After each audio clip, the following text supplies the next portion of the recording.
50 سال کی لمبی زندگی اللہ نے دی تو جھوٹ بولتے رہے، گٹکا کھاتے رہے، شراب پیتے رہے، مولانا مولوی کا مذاق اڑاتے رہے، ہارمونیم طبلہ باجا والی قوالی کو رات رات بھر آنکھیں پھاڑ کے دیکھتے رہے، مسجد کو اجاڑتے رہے، خانقاہ اجاڑتے رہے، تھوڑی سی دولت ملی تو فرعون بن گئے، دولت گھٹی تو اللہ کو گالی دینے لگے۔ اس غلاظت اور گندگی میں ساری زندگی گزر گئی۔ اب 10 دن کی مہلت دوں گا تو کیا کرے گا تو 10 منٹ کی مہلت دوں گا تو کیا کرے گا؟ اللہ کو معلوم ہے کہ تو کیا کرے گا۔ ابھی تو بے قراری، بے چینی اور دنیا چھوٹ رہی ہے تو کہتا ہے اب چھوڑ دیجئے تاکہ میں نیکی کروں، سجدہ کروں، اور جہاں اس مصیبت سے نجات ملے گی 10 منٹ کے بعد پھر وہی کام کرنا شروع کرے گا۔ 1 منٹ کی مہلت نہیں ملے گی۔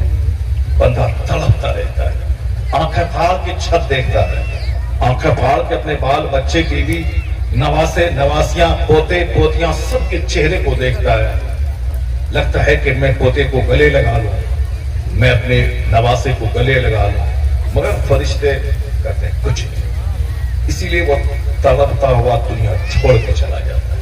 پھر بال بچے اس کے 2-4 گھنٹے ڈھونگ رچاتے ہیں، روتے ہیں، پیٹتے ہیں، پھر 10 دن کے بعد وہی رات بھر موبائل PUBG گیم میں لگ جاتے ہیں، اس کو بھول جاتے ہیں کہ جاؤ تم 75 سال کی ساری زندگی گناہوں میں گزارا، اور جس کے لیے گزارا وہ 5 دن تم کو یاد نہیں کر پایا، 5 منٹ قبر میں تیرا ساتھ نہیں دیا، ساری دنیا کی کہانی اس کی ختم ہو جائے گی۔ لیکن ان فقیروں کو بریلی میں میلہ لگا ہوا ہے، کچوچھا میں میلہ لگا ہوا ہے، ماریرا شریف میں میلہ لگا ہوا ہے، بلگرام شریف میں 24 گھنٹے قبر پہ رونق، وہاں گلاب چڑھایا جاتا ہے، چادریں چڑھائی جاتی ہیں، مشک اور کستوری لگایا جاتا ہے۔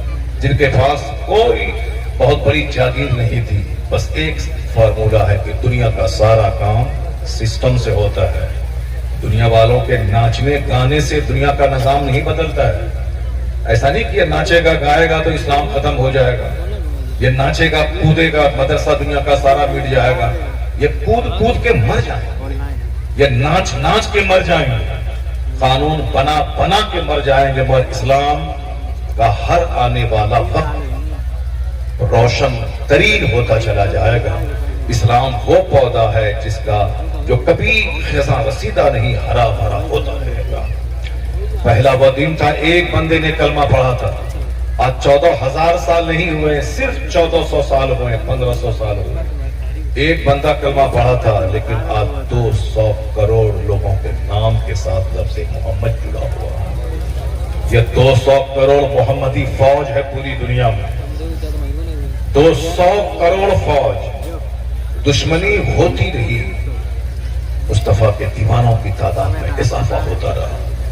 100 سال پہلے بھی دشمنی ہوئی، لیکن ایک بندہ مرتا ہے، 50 نئے لوگ دنیا میں ایمان لا کر نبوی فوج میں شامل ہو جاتے ہیں۔ یہ اس بات کی دلیل ہے کہ یہ ناچیں کودیں مگر اسلام نہ ختم ہوا ہے، نہ ہوگا۔ اس وقت تک اسلام رہے گا جب تک کہ ہر گھر میں اسلام کا کلمہ داخل نہ ہو جائے۔ لا يبقى على ظهر الارض بیت مدریم ولا فقر الا ادخلہ اللہ کلمۃ الاسلام۔ یہ کوئی مولانا احمد رضا خان کا جملہ نہیں ہے، یہ پیغمبر اعظم علیہ السلام کا فرمان ہے کہ اس زمین پر کوئی کچا پکا گھر نہیں بچے گا مگر وہاں اللہ اسلام کا کلمہ داخل فرما دے گا۔ ہر پکا گھر میں اسلام پہنچے گا، ہر کچا گھر میں اسلام پہنچے گا، ہر شہر ہر دیہات میں اسلام پہنچے گا۔ ہو سکتا ہے کہ اس دن میں نہیں رہوں، آپ نہیں رہیں، مگر حضور نے کہا وہ لفظ پتھر کی لکیر ہے، وہ بات ہو کے رہے گی۔ امریکہ سے لے کے ہندوستان تک ہر گھر میں اسلام پہنچے گا۔ اور آج سے 50 سال پہلے 7 سمندر پار کا ایک دانشور نے کہا تھا، دنیا میں جو سائنس پڑھنے پڑھانے کا ماحول پیدا ہو رہا، جو سچائی کے جاننے کھوج کرنے کا جو رجحان پنپ رہا ہے، لوگ توہمات کی دنیا سے نکل کر حقیقت پسندی کی دنیا میں قدم رکھ رہے ہیں۔ آنے والا وقت اسلام کے فیور کا آ رہا ہے۔ اس کرسچن نے کہا تھا if any religion has a chance of ruling over England, nay Europe, within the next 100 years it is Islam. مسلمانوں کے بچے کو اسلام معلوم کہاں ہے کہ اسلام کے بارے میں بہت بڑا خیال رکھیں. یہ تو عید کے دن کو ٹوپی پہننا ہے, سوئی کھانی ہے, اور صاحب ان کو شادی بیاہ میں تھرکنا ہے. ان کو تو صاحب پیسہ مل جائے تو فرعون بن جانا ہے, پیسہ نہیں ملے تو منہ ہاتھ توڑ کے اجمیر میں جا کے بیٹھ کے بابا سے 2-4 پیسے مانگنا ہے. بابا کے پاس جانے کے بعد کون جنت مانگتا ہے؟ وہاں جا کے کون مدینے کی حاضری مانگتا ہے؟ وہاں جانے کے بعد کون تہجد اشراق اور چاش کی پابندی کی بھیک مانگتا ہے؟ سب کو مال چاہیے. اجمیر میں جا کے گٹکا کھا کے وہاں کی زمین کو رنگ دیتا ہے.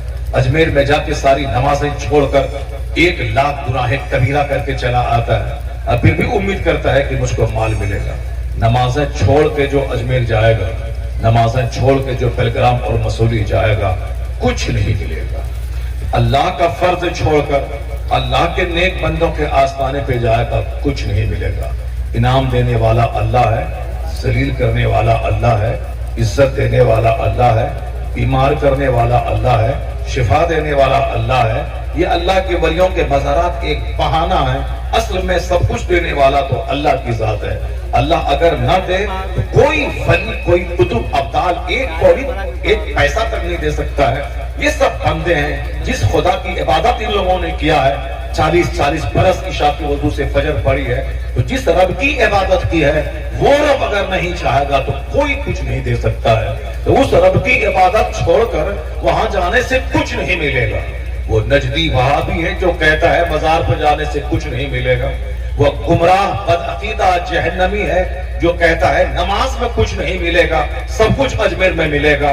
ایسا کہنے والا بھی جہنمی ہے جو کہ نماز چھوڑ کے کچھ نہیں ملے گا, اور جو کہتا ہے مزار پہ جانے سے کچھ نہیں ملے گا, بس صرف نماز پڑھو, وہ بھی گمراہ بدعقیدہ ہے. بیچ کا راستہ ہے, افراط اور تفریط سے بچ کر.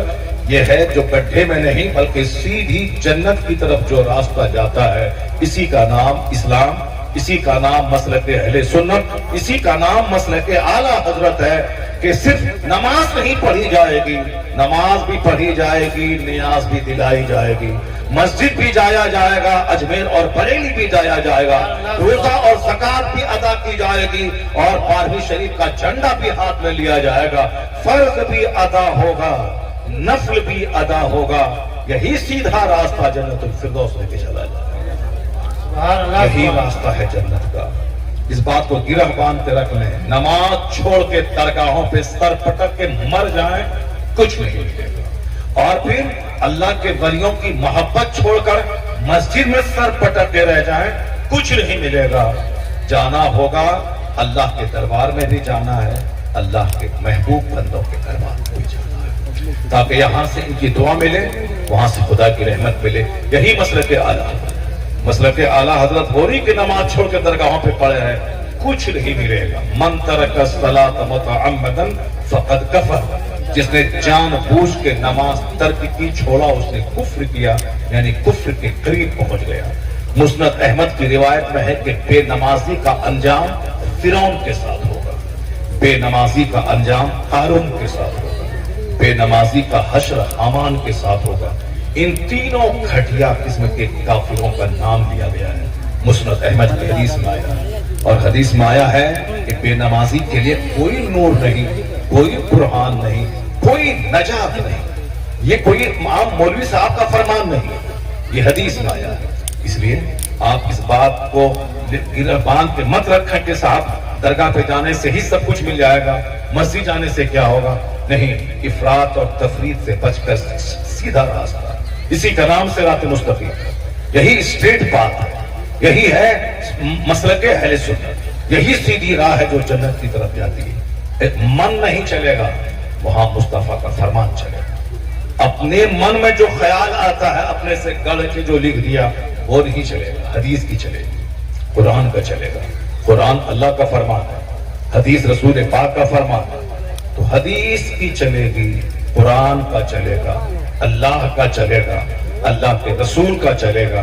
یہ ہمارا نہیں چلے گا. یہ ہمارے بچے جو جاہل, یہ جو کہتے ہیں کہ آنے والا وقت مسلمانوں کے لیے بڑا برا آنے والا ہے, یہ نہیں جانتا ہے قرآن, یہ نہیں پاتا ہے حدیث. اسے تو رفیع کے گانے یاد ہے, اسے تو فلم میں ناچنے والوں کا جنس اس کو یاد ہے, فلم میں ننگے ہو کر ناچنے والے ہیرو کا گانا اس کو یاد ہے. اس کو تو جوکروں کی طرف بال رکھنا آتا ہے.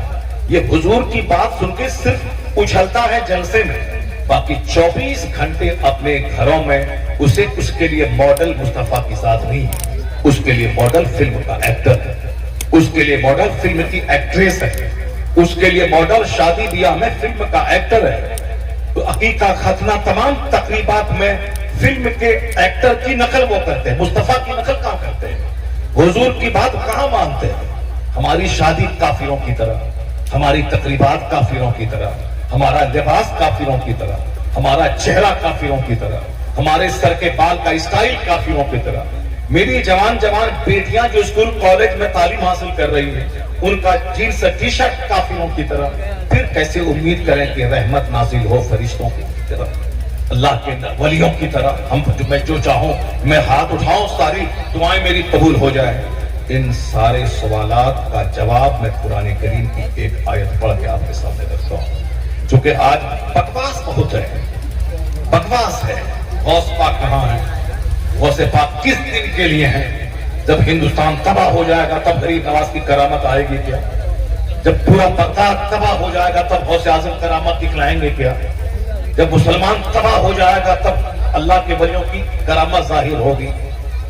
اس طرح کی باتیں کرتے ہیں. ایک دیوانہ دہلی میں بیٹھ کر وہ اللہ کے وجود پہ کرٹیسائز کر رہا ہے، صرف کروڑوں مسلمانوں کو کنفیوزڈ کرنے کے لیے. چونکہ مسلمان اللہ پر بلائنڈلی وشواس کرتا ہے، بغیر کسی دلیل کے میں خدا کو مانتا ہوں، میرا حق ہے، میرا رب حق ہے، اسلام حق ہے، قرآن حق ہے. لیکن یہ جو فیتھ ہے، اس فیتھ کو چرمرا دیتا ہے وہ ڈبیٹ، کروڑوں آدمی کو اندر سے ہلا دیتا ہے. جبکہ ایک دنیاوی پڑھا لکھا آدمی خدا کے وجود پہ وہ حملہ کرتا ہے. یہ اسلام کے دشمنوں کی شرارتوں کی جتنی سازش ہے، اس سازش کا ایک حصہ یہ بھی ہے کہ یقین کی دولت چھین لیا جائے. پھر یہ تاریخ دھوتے رہے کوئی فائدہ نہیں، اندر سے یقین ہی ختم ہو جائے اللہ پر سے، رسول پاک پر سے، اسلام پر سے. اب چاہے تاریخ دھوئیں، چاہے سر پہ ٹوپی پہنے، چاہے جبہ پہنے، اس سے کیا لگا؟ داڑھی تو سر کے بال ہے چہرے کے، نکل گئے چھوڑ دیا. یقین کا تعلق دل سے ہے. یہ سر پہ ٹوپیاں بازار میں خریدے، سر پہ پہن لیا. یقین کا تعلق دل سے ہے. دل میں یہ وشواس رہے کہ ایک بچہ رہے تو بھی اللہ ہی روزی دینے والا ہے، 10 بچے رہے